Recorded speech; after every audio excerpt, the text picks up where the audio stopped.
It's filled my cup so much. It's brought me so much joy, especially during the times when we are struggling in our hardships. We're in the thick of it, finding time to laugh, finding time to smile, finding time to just be goofy in your day. Hello you guys, and welcome back to my channel. If you're new here, my name is Brittany, and I have just been really excited to do these kind of videos lately. I've been doing a lot of videos on like mental health and minimalism and just living a healthy lifestyle in general, but that can look totally different for everybody. So the things that I'm going to talk about today, just keep in mind, first of all, I'm not a professional. I have to give that disclaimer that I'm not a doctor.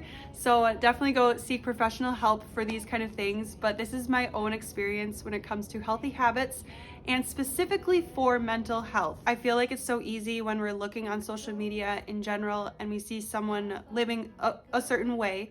And, you know, maybe we really like that and we want to do those kind of things. Or maybe you want to do exactly those kind of things. But just know you do not have to do any of these things. Just keep that in mind when you're looking on someone else's social media, their life, how they do things. Don't feel like you have to do it as well. Don't feel like they're telling you how to live your life. Like, I hope I never come across that way. I'm just giving you my own experience.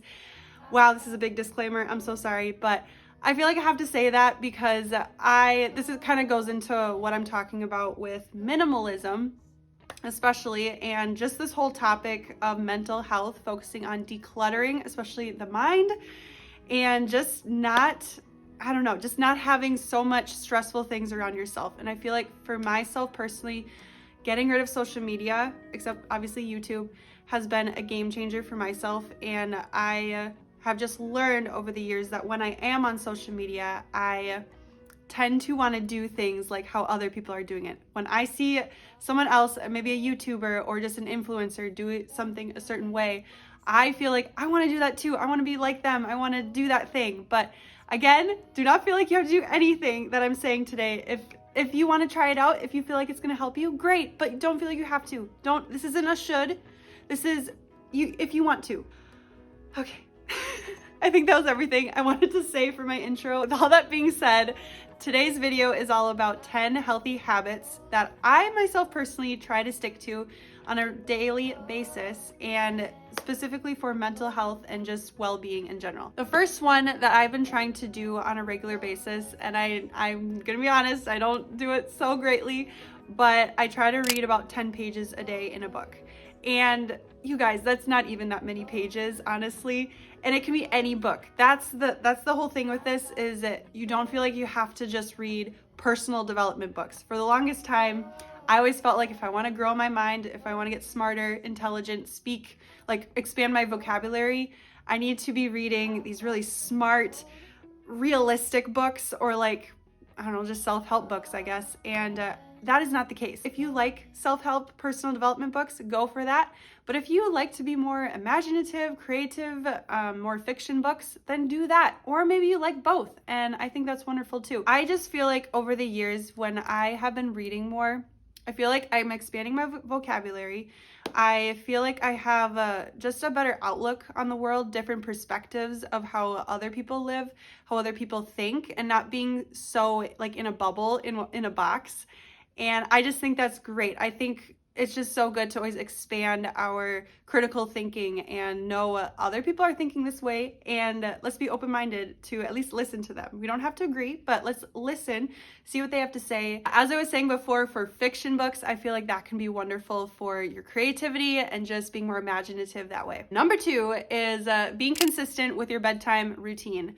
And I struggle with this as well, you guys, but I've been trying to do better over the years. I used to be the type where I could go to bed at like 9 p.m. That was back when I didn't have kids though. So, you know, I would be able to have my nighttime routine, get started around 7 p.m., have a good 2 hours to myself. Nope, doesn't work that way nowadays. Nowadays, I probably start around 8:30 for my bedtime routine, where I can get my own time by myself or with my husband. We spend time together at night, and then we try to get to bed, you know, around 10 o'clock. I try to always do before 10 o'clock. And then also try to stay consistent with when you wake up.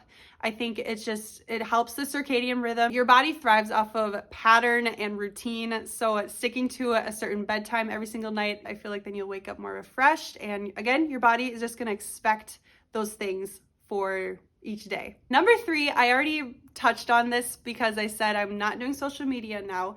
And this also ties in with having boundaries when it comes to screens and your phone.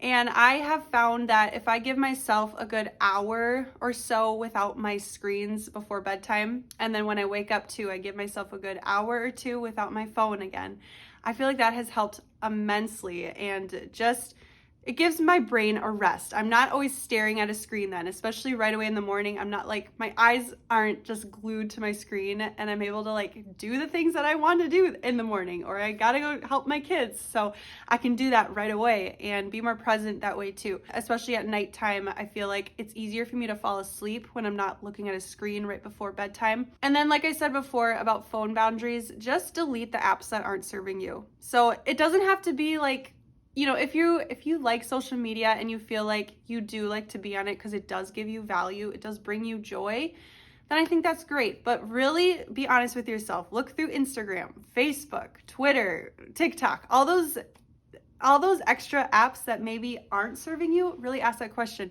Is it bringing you joy? If it's not, delete it. If it's maybe making you, I don't know, just if it's a time suck, then delete it. If it's just making you anxious, stressed out, comparing yourself to others, doesn't make you feel good in any way, delete it. Number 4 is meditation. And I say meditation because I feel like in all these videos, people will always say meditation. But when I say meditation, I mean prayer and reading your Bible. Now, obviously, I'm talking to Christians here. And if you're not a Christian, that's okay. I still welcome you here to at least, you know, try to watch this video, have an open mind that way. But you know, obviously I don't want to push anything on you, of course, but just know you're welcome here. And I just know, like, for myself personally, when I get my time in with the Lord every single day, I try to do it in the mornings, or at least during nap time when my children are sleeping. It's filled my cup so much. It's brought me so much joy, especially during the times when we are struggling in our hardships. We're in the thick of it.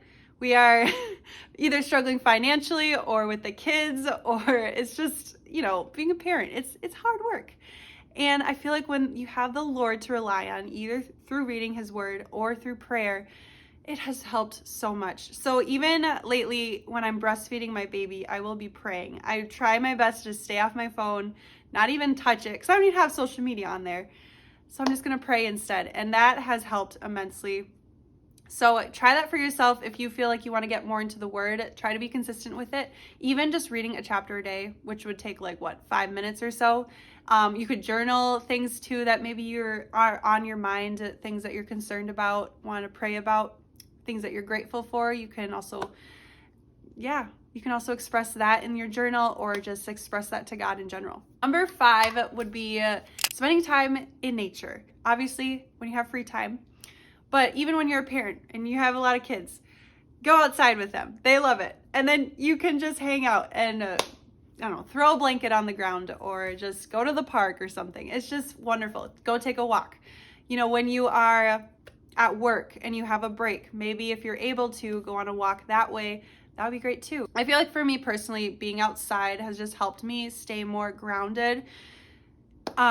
Just help me like reflect more on everything that's going on in my life, feeling like, I don't know, just it takes a lot of the stress away. What I've been trying to do lately has been when I'm inside, I'll even open our windows, especially now that it's getting warmer out anyways. So that's a good thing too. If you're not able to go outside all the time, just open your window and then you get fresh air that way. Number 6 is kind of a specific one, but it's also a broader thing.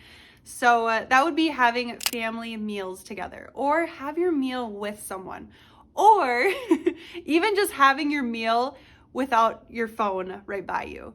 I think that can go such a long way. And obviously, like I said before, this ties in with relationships, building strong relationships.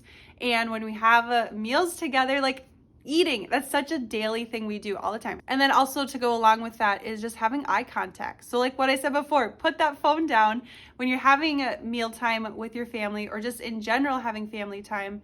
put your phone down, have that eye contact with your family. And I was actually looking at this online with the eye contact thing because I thought that was really interesting, that I feel like we don't do that enough. We don't look people in the eye, and it actually releases oxytocin, which is a happy drug, and it's a natural drug in us. So I just think that is really cool.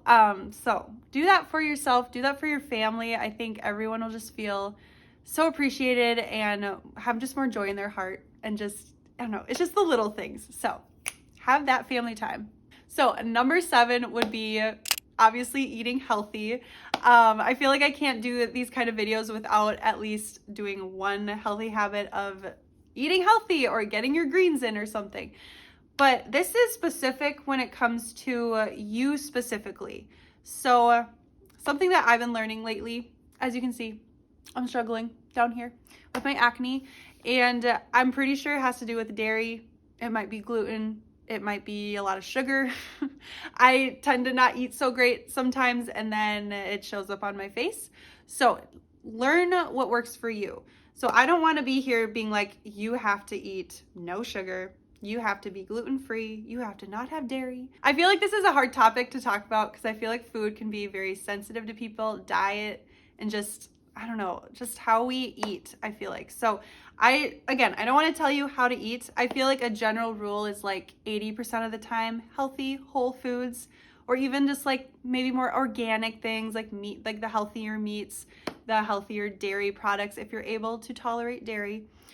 But 20% of the time, it's okay to have a little treat if that's what you choose. But like I said before, if you feel like dairy doesn't affect you at all or gluten doesn't affect you at all, don't feel like you have to cut it out. I mean, I'm not here to tell you how to eat. So do what makes you feel good in your body, physically, mentally, but also emotionally too. Think that for yourself. I personally struggled with a binge eating disorder for a good 10 years. And I have learned for myself that restriction isn't the best for me. But I've also learned that if I have certain things, I'm not going to feel so great. So in my case, like I kind of have to like restrict dairy and gluten sometimes. And I'm at a point where I'm okay with that. And then I don't feel restricted because I know I'm getting healthy food back in. As long as, I feel like if you want to eliminate a certain food group or a certain food in general, but you replace it with really good, satisfying, healthy foods, then I think that's wonderful. So just remember that if you're going to take stuff out, make sure you're bringing good things in that bring you joy, make you feel good inside, and also emotionally good too. All right, number 8 would be deep cleaning, organizing, tidying, all that good stuff, all in one. I feel like for me personally, I have struggled with this, I think ever since becoming a mom. But something that I've been trying to do on a regular basis is to deep clean at least once not a week, once a month. And that has been huge. I feel like that's helped so much because then it's not every 6 months or every year. Because I feel like if it would be that way, there'd be so much to deep clean. There'd be so much organizing, tidying up to do, cleaning around the house. But when it's once a month, it's more frequent. There's less cleanup to do. There's less organizing, decluttering, all that stuff. So I just have been loving that. And I feel like, again, for my mental health, it's been wonderful because it declutters your mind. It just makes me less stressed out when I'm not seeing so much crap everywhere. I don't know how else to say it, but yeah, that's been a big, wonderful change in our life. Number 9 would be self-care. And you guys, I was even making this video today. I was like, I don't know, should I add this one? Still to this day, I struggle with self-care because I feel like just my whole life, I've always viewed self-care as a selfish thing. I've talked about this before about self-care, and I feel like for me, the very first year I became a mom, it was a struggle, and it was so hard for me to even shower, honestly, and just like wear different clothes every day. And I never wore makeup ever. And there's nothing wrong with not wearing makeup, but like for me, I didn't even take care of my hair. Like it was just it was a greasy mess. And I didn't like that personally. My husband didn't like that. And like, I want to just be I just want to feel good in my own skin and feel more confident that way. And I know when I do, it's self-care, it's taking care of myself. And again, so ultimately I can take care of my other people around me, especially my children and my family. And that has been huge. So it can be big, it can be small, it can be more disciplined things like working out, eating healthy, things that we've been already talking about. But it can also be smaller things like taking a bubble bath, lighting that nice scented candle that you like, I don't know, listening to music, your favorite artist. Like, it doesn't have to be a big thing, and it doesn't even have to be every day. You could do like once a week or something, or a couple times a week. And I feel like that just can help you fill your cup more. One more thing I wanted to say about self-care is to be intentional with it. So I feel like for the longest time, self-care to me was always scrolling and watching, like binge watching Netflix and everything. And I think it's okay to like watch your favorite show. I think that can be a form of self-care, or just being on your phone a little bit. But I just feel like the mindlessly scrolling, being just, I don't know, not numbing your mind in a way. I just don't think that is helping your mental health, and it's not helping your brain relax. So keep that in mind too for yourself, because especially when we're scrolling, like we're consuming so much information. We're not letting our brain just relax. So think about that. If you maybe struggle with scrolling, maybe that could help you. But again, not telling you what to do, but I just, tell you that it's worked for me. And I just think that has been helping me not feel so anxious and stressed out, and just has helped me appreciate, again, the little things and be more intentional with my day. Number 10 would be finding time to laugh, finding time to smile, finding time to just be goofy in your day. So maybe you're married or dating someone. You can flirt. Think about just being silly with your spouse or your significant other or your friends. Maybe there's this funny movie you like to watch, or this channel that you like to watch on YouTube, and they're hilarious. Like, whatever makes you laugh really can help you in your well-being, and just help you to not feel so stressed out about your whole life. And it kind of helps you forget about all the hard things, and then when you get through that, then you can look back and be like, wow, like I got through all that and I was able to cope with just humor in general. I just think that's wonderful. So, and this can be in other ways too. Maybe to you, it could be your favorite hobby that you like to do, your favorite activity that could bring joy to you, make you smile more. Maybe just seeing one of your best friends every day or something. It can all, it's all personal. So, okay. Is it still recording? All right. Well, there you go, all 10 healthy habits, and I hope that you enjoyed this in some way. Comment down below if any of these things resonated with you. Comment down below maybe things that you like to do that aren't on this list for your mental health and well-being. I'd love to know, and let's encourage people down below, and I don't know what else to say. So, you guys have a beautiful day, and I will see you in the next video. Bye!